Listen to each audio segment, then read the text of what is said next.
semuanya, perkenalkan namaku Sheila Putri Amelia. Dan aku Zahra Adi Nazira. Tentunya kita juga tidak sendiri, ditemani oleh teman kita yaitu Saya Elvanis Dina Fitria Pinasti dengan 3 digit NIM terakhir 143. Halo teman-teman, apa kabar hari ini? Semoga kalian tetap sehat dan semangat ya. Nah, kali ini kita akan membahas tentang hal yang sangat penting. Terutama untuk kalian yang suka membaca berita dan scroll sosial media. Kita hari ini akan belajar tentang Menyimak berita. Kalian tahu gak sih kalau menyimak berita itu bukan tentang mendengarkan aja loh, Tapi juga untuk memahami, menganalisis, dan membedakan fakta dan opini. Nah, keren kan? Bayangkan kalau kalian bisa menyimak berita dengan benar dan tepat, pasti akan berguna sekali di kehidupan kalian. Ngomong-ngomong, ada yang tahu nggak kenapa sih kita perlu belajar menyimak berita? Coba kalian pikirkan. Nah, sebelum kita lanjut, mari kita jawab pertanyaan setelah ini ya. Pertanyaan yang pertama, pernah nggak sih kalian dengar berita tapi bingung tentang isi beritanya? Selanjutnya, pertanyaan kedua, pernah nggak kalian share berita ke teman, tetapi ternyata berita itu hoax? Wah, kalau pernah, berarti pelajaran kali ini pas banget buat kalian.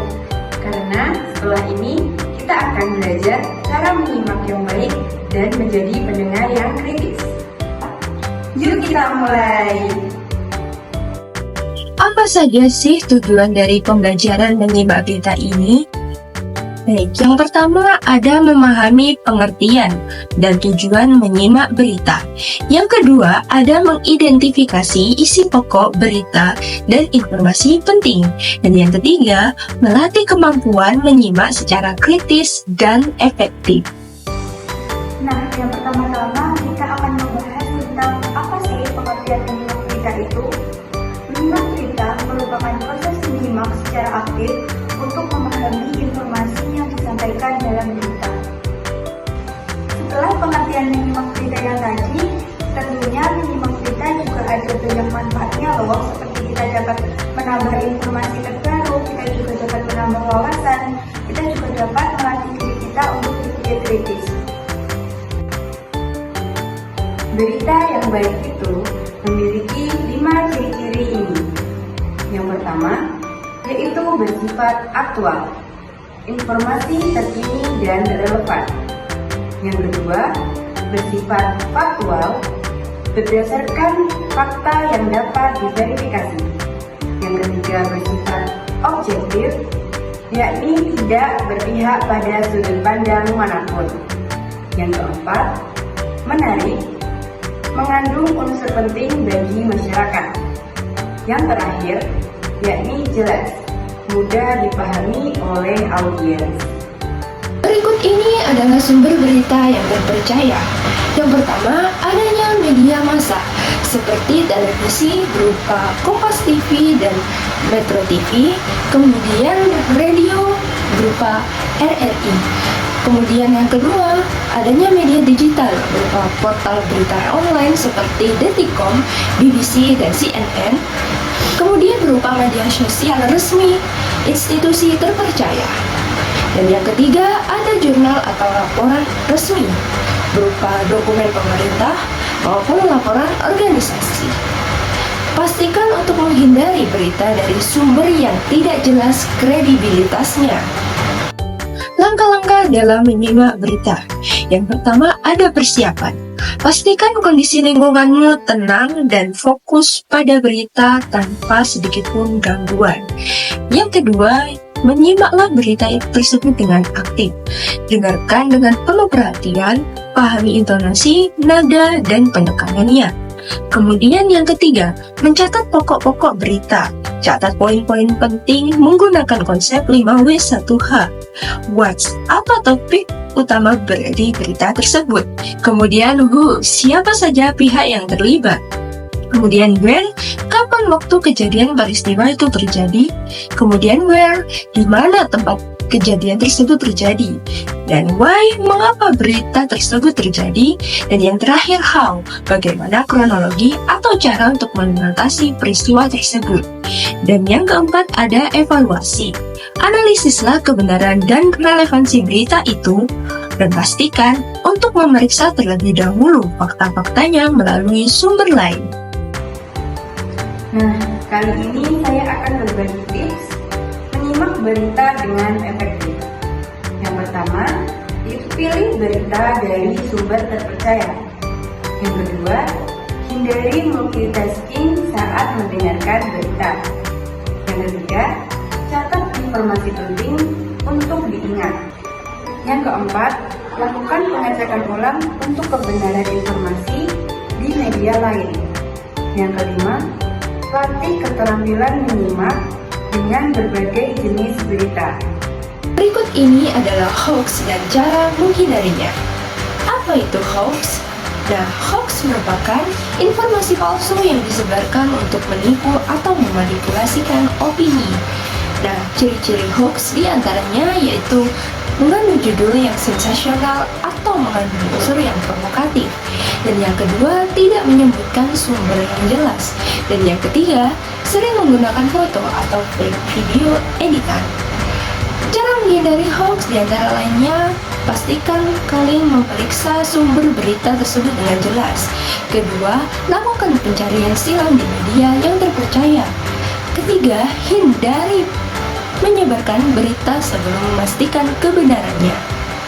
Nah, setelah mengetahui langkah-langkah menyimak berita dengan seksama, coba kalian menyimak berita berikut ini yang akan ditampilkan untuk menjawab pertanyaan-pertanyaan selanjutnya. Kita beralih ke kabar lain pemirsa. Satu keluarga di Pekanbaru Riau meregang nyawa setelah ditabrak mobil yang pengendaranya dalam pengaruh narkoba. Dua penumpang mobil yang juga positif obat terlarang mengalami syok.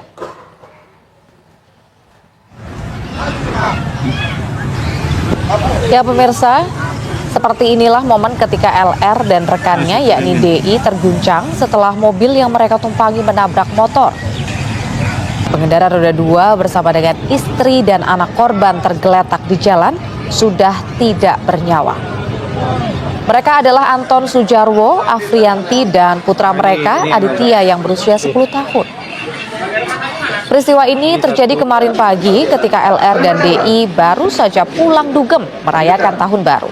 Dari hasil tes urin, ketiganya positif mengandung narkoba. Polisi telah menetapkan pengemudi AR sebagai tersangka, sedangkan LR dan DI masih dalam pemeriksaan. Gimana ceritanya dari kamu? Saya sih waktu itu kan lagi ngobrol sama anak di kampung. Saya sih waktu itu kan lagi ngobrol sama anak di kampung. Karena yang rumah saya sakit-sakitan dia. Lagi terpulang. Iya gitu. Tapi kan kamu lihat tuh. Iya tiba-tiba udah tak kayak gitu aja. Mobil yang kamu mengendarai itu mengambil jalan orang kan? Dia mungkin. Soalnya udah kejadian. Kejadian. Saya bilang Berarti mobil yang kecepatan tinggi. bisa jadi. Soalnya kan saya sudah merhatiin banget Pak. Lagi nggak pernah. Oke. Berarti mobil yang kamu kendarai itu mengambil jalur orang. Kalau menurut tadi kita ulah TKP itu mobilnya mengambil jalur orang. Karena di sana kecepatan tinggi. Oke? Ya pemirsa, pengemudi mobil yang menabrak satu keluarga kini sudah berstatus sebagai tersangka. Dua penumpangnya yang juga positif narkoba menjadi terperiksa. Ya, lalu bagaimana penanganan kasus kecelakaan yang menewaskan satu keluarga ini? Sudah bergabung bersama kami Kasat Lantas Polresta Pekanbaru, Kompol Alvin Agung Wibawa. Assalamualaikum, selamat siang, Kompol Alvin. Assalamualaikum warahmatullahi wabarakatuh. Selamat siang, Mas. Baik. Pak Alvin, bisa dijelaskan bagaimana dengan kronologis dan juga hasil penyelidikan hingga saat ini? Baik, pertama ingin kami sampaikan, kami Polresta Pekanbaru menangani perkara ini dengan cepat, profesional, dan sesuai dengan standar operation prosedur yang berada di kepolisian. Untuk kronologi, dapat kami jelaskan di sini bahwa pada 1 Januari 2025, hari Rabu, pukul 06.30 WIB, mobil Toyota Camry warna putih yang dikendarai oleh saudara Antoni dan dengan penumpang saudari L dan saudara D melaju sekitar 80 km per jam, tepatnya di Jalan Hang Tuah Ujung, di depan klinik Siaga Medika 2, kemudian melambung ke kanan, pertama menabrak satu unit sepeda motor Honda Beat yang dikendarai oleh saudara AS bersama dengan istri dan anaknya. Akibat dari kecelakaan tersebut, istri dan anaknya meninggal dunia di TKP. Kemudian anggota kami membawa suami ke rumah sakit RSUD Arifin Ahmad untuk mendapatkan pertolongan medis. Namun sampai di rumah sakit, suami saudara AS meninggal dunia. Setelah menabrak Honda Beat, kemudian mobil tersebut juga menabrak motor Scoopy. Akibat dari kecelakaan tersebut, pengendara motor Scoopy itu luka ringan, kemudian kerugian material. Demikian untuk kronologis. Iya Pak, tapi ini soal status hubungan dari para pengguna mobil yang menabrak satu keluarga ini sebenarnya apa sih Pak? Ada 2 laki-laki dan juga 1 perempuan ya? Baik, dapat kami jelaskan di sini dari hasil pemeriksaan pengemudi mobil dan saudari L itu ada hubungan kedekatan dan saudari L meminta saudara Antoni untuk membantu membawa mobil yang di Sukabumi ke Batam. Jadi mereka berangkat hari Minggu dari Sukabumi menggunakan mobil saudari L, yaitu Toyota Calya putih. Namun sesampainya di Palembang, Sumatera Selatan, mereka mampir di rumah teman dari saudara Antoni dan pengakuan atau hasil pemeriksaan, mereka menggunakan narkotika jenis sabu-sabu di rumah temannya tersebut. Setelah mereka menggunakan narkotika, saudara Antoni menelpon temannya atas nama saudara D untuk bergabung membantu mengantarkan mobil ke Batam. Sesampainya di Pekanbaru, kemudian mereka melaksanakan perayaan tahun baru, meminum minuman beralkohol, kemudian terjadilah kecelakaan tersebut. Demikian. Baik. Pak Alvin, berarti terkonfirmasi ya bahwa ketiganya ini telah dilakukan tes urin dan hasilnya adalah positif narkoba. Ini positif. Pengakuan dari para ketiganya seperti apa? Memakai narkoba jenis apa, Pak? Mereka mengaku mereka menggunakan narkoba jenis sabu-sabu, metapetamin, dan amfetamin positifnya. Kemudian untuk proses selanjutnya kepada ketiga pelaku seperti apa Pak? Baik, untuk saudara Antoni sudah kita laksanakan penangkapan dan penahanan, kemudian dijerat dengan pasal 311 ayat 5 dan pasal 310 ayat 4 Undang-Undang Nomor 22 Tahun 2009 tentang lalu lintas dan angkutan jalan dengan ancaman hukuman maksimal 12 tahun penjara. Dan untuk penumpang yang lain, yaitu saudari L dan saudara D, itu kita sudah berkoordinasi dengan Satuan Narkoba Polresta Pekanbaru untuk dilaksanakan pengembangan. Baik, untuk kondisi para korban saat ini seperti apa Pak? Apakah sudah dimakamkan dan keluarga sendiri menanggapinya seperti apa Pak? Baik, untuk seluruh korban sudah dilaksanakan pemakaman. Kita juga sudah bertemu dengan adik korban dan saudara korban. Mereka meminta agar kita menghukum secara maksimal pelaku tersebut. Baik, terima dan kasih. Kita juga sudah kebetulan ada satu anak korban yang waktu kejadian tidak ikut, perempuan umur sekitar 14 tahun. Kita juga sudah berkoordinasi dengan Jasara Harja. Kita juga sudah akan setelah ini akan ke rumahnya, mungkin kita akan memberikan bantuan pada keluarga korban. Ya, tentu diharapkan kasus ini bisa menjadi kewaspadaan ya masyarakat supaya bisa lebih berhati-hati dalam berkendara atau mengemudi. Terima kasih atas informasinya, Kompol Alvin Agung Wibawa. Nah, setelah kalian menyimak berita dari video YouTube yang telah kami tampilkan, apakah kalian sudah mencatat pokok-pokok penting dari berita tersebut berdasarkan konsep 5W1H? Dan setelah mencatatnya, apakah kalian juga sudah merangkai isi berita tersebut menjadi satu kesimpulan yang baik? Pastikan kesimpulan yang kalian buat menggunakan bahasa yang jelas, terstruktur, dan sesuai konteks ya. Sebagai refleksi, berikut beberapa pertanyaan yang dapat kalian jawab setelah menyimak berita tersebut. Yang pertama, apakah penyampai berita sudah memenuhi kriteria yang sesuai dengan aspek kebahasaan dan non-kebahasaan untuk menyampaikan informasi tersebut dengan efektif? Yang kedua, apakah isu yang diangkat dalam berita tersebut berkaitan dengan peristiwa lain yang pernah terjadi? Jika iya, apa pelajaran yang bisa kita ambil dari keterkaitan tersebut? Kemudian yang terakhir, bagaimana solusi jangka panjang untuk mengatasi masalah yang diangkat dalam berita tersebut?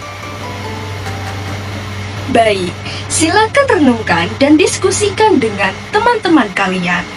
Tak lupa juga untuk menuliskan jawaban dari ketiga pertanyaan tersebut, kemudian kumpulkan lembar jawaban tersebut kepada guru. Dengan ini, kalian diharapkan bisa memahami dan menganalisis berita secara lebih mendalam serta meningkatkan kemampuan untuk menyampaikan dan mengkritisi informasi berita dengan jelas dan tepat. Jadi kesimpulannya, menyimak berita merupakan keterampilan yang sangat penting untuk dilakukan pada era informasi kita. Membutuhkan fokus, keterampilan menyimak, dan kemampuan analisis yang baik. Berita yang baik harus faktual, aktual, dan relevan. Nah, itu tadi materi tentang menyimak berita dengan baik dan benar. Bagaimana? Seru kan? Dengan menyimak berita dengan baik dan benar, maka kita dapat mendapatkan informasi dengan tepat dan akurat. Jangan lupa, asah terus kemampuan menyimakmu. Coba dengarkan berita dari berbagai sumber seperti TV, radio, dan platform digital, dan jangan lupa catat informasi pentingnya. Kalau kamu suka sama video ini, jangan lupa like, komen, dan share ke teman-temanmu ya. Sampai jumpa di video berikutnya. Tetap semangat belajar dan raih impianmu.